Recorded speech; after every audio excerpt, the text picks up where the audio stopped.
Hey everyone, welcome to this explainer, where we're going to investigate a profound yet totally everyday mystery: how we figure out what on earth is going on inside someone else's head. I mean, think about it. You do this every single day, right? Usually without even a second thought. Whether you're staring at a text message trying to decipher if a tiny little period at the end of a sentence means your friend is mad at you, or you're in a meeting trying to read your boss's mood from across the table, you're constantly trying to decode another mind. But when you really look closely at it, the biological and philosophical mechanics of actually understanding another human being, they are absolutely staggering. So, let's start with a really simple question to hook our inner detective. When I say something to you, how do you actually know what I mean? It feels completely instantaneous, doesn't it? Like magic. But beneath that fleeting feeling of mutual understanding, there's this vast, invisible architecture of assumptions, translations, and massive biological leaps of faith.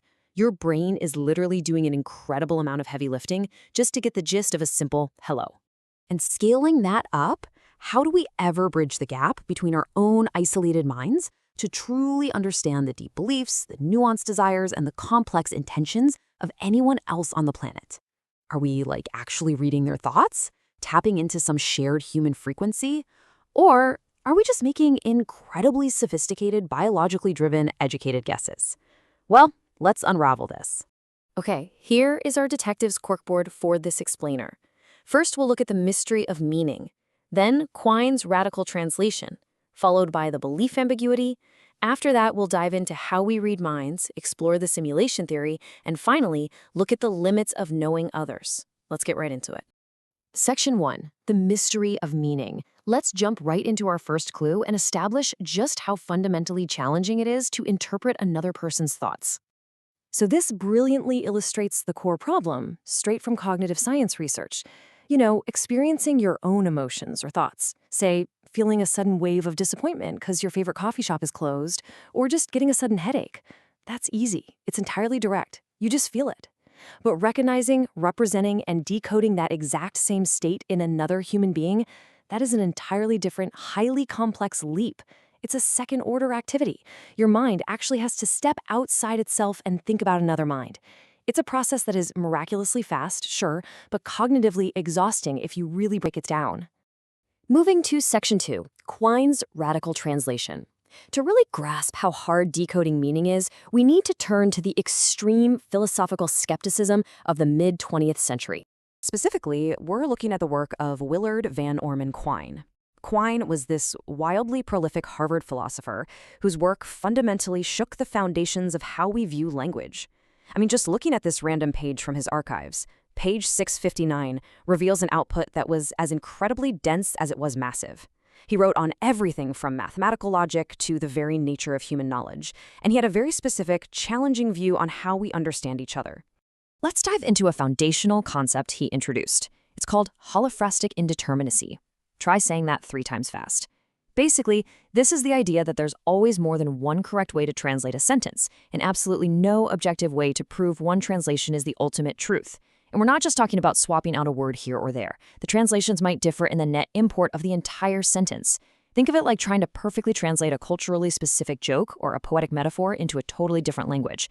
The literal words might translate perfectly, but the holistic cultural meaning might have several different, equally valid interpretations.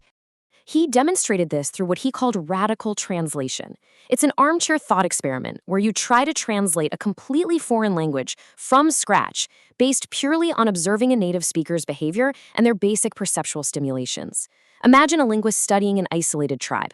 Okay, a rabbit runs by, and a native points at it and says, "Gavagai." The linguist might write down, "Gavagai means rabbit." But Quine points out it could just as easily mean undetached rabbit parts, or maybe a temporary manifestation of rabbithood, or even, look, a storm is coming, if rabbits only run before storms in that area. Quine argued that by simply observing behavior, you can construct entirely different translation manuals that are all equally consistent with the evidence, meaning just isn't some fixed objective object you can definitively point to. All right, Section 3, the belief ambiguity. Now, let's bring this indeterminacy closer to home. Because we don't just struggle with translating foreign words, we actually struggle with translating everyday beliefs in our own native languages. Consider this incredibly sticky example from a famous 1956 paper by Quine. The sentence is so simple. Ralph believes that someone is a spy, but what does this actually mean about Ralph's internal mental state? Turns out, this single sentence actually has two very different readings when we try to decode Ralph's mind. First, there's the de dicto or general reading, where the existential quantifier has a narrow scope. This just means Ralph thinks the world contains spies. He watches the news, he reads thrillers, he believes the general category of spies exists out there somewhere. Totally normal. But then, there's the de-rereading, where the quantifier has a wide scope. This means there is a specific individual, say some guy named Ortcut, sneaking around in a trench coat down the street, and Ralph suspects that specific person is a spy. The distinction is massive. The de-dicto reading means Ralph's just an average guy. The de-rereading? Well, that's the one that would definitely make the FBI interested in Ralph. Which brings us to section 4, how we read minds. So if philosophy tells us that language and beliefs are this indeterminate, ambiguous, and frankly, slippery, how do we actually function in society? How do we hold conversations, form relationships, and predict what people will do? Well, the biological solution to this philosophical nightmare is something cognitive scientists call mind reading, or mentalizing. Now, let's be clear, this is not telepathy or sci-fi magic. It's the second-order cognitive activity of your mind actively thinking about other minds to attribute beliefs, desires, and emotions to them. It's the bedrock of our social existence. Without it, every conversation would be like navigating a pitch-black room with no flashlight, constantly bumping into other people's unpredictable actions. Cognitive science basically offers two main explanations for how we pull this off. The first is called theory. This suggests we act like little analytical scientists holding a clipboard. We have a set of internal psychological rules, like a folk theory of mind, and we use factual, logical reasoning to deduce what someone is feeling based on their inputs and behaviors. But the competing view is simulation theory, which suggests a much more visceral, deeply biological approach. Instead of doing complex deductions, we simply use our own minds to mimic others. Section 5, this simulation theory. Let's dig into this one because it offers a fascinating, incredibly relatable mechanism for how we manage to step into someone else's shoes. Think of it kind of like a cognitive wind tunnel. If an aeronautical engineer wants to know how a brand new plane design will fly, they don't just sit at a chalkboard and do math, right? They put a physical model in a wind tunnel and actually simulate the conditions. Simulation theory argues your brain does exactly this. You create a pretend input, say pretending you have the target's desire to eat pizza. You feed that pretend desire into your own brain's actual biological decision-making mechanisms. But, and this is crucial, you take the system offline so you don't actually act on it and go buy a pizza yourself. Then, your brain spits out an output which you use as a prediction of what the other person will do. Pretty wild. So the really crucial point here is that we run these pretend scenarios on our own architecture. We use something cognitive scientists call e-imagination to generate pretend states that closely resemble the real thing. This actually links up heavily with the discovery of mirror neurons in the brain, where simply observing an action triggers the exact same neural pathways as if you were performing the action yourself. But here's the major catch. Because you're using your own brain to run the simulation, it requires you to actively inhibit or suppress your own self-perspective.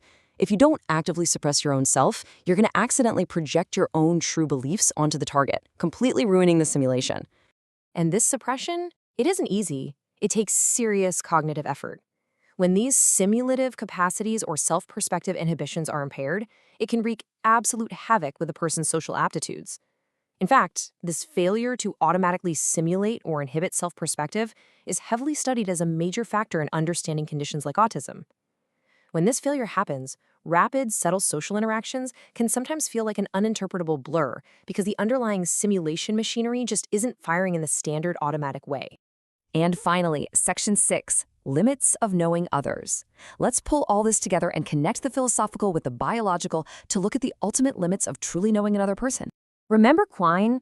He reminds us in his theories of naturalized epistemology, which basically treats philosophy as a branch of science, that meaning only works as a holistic body.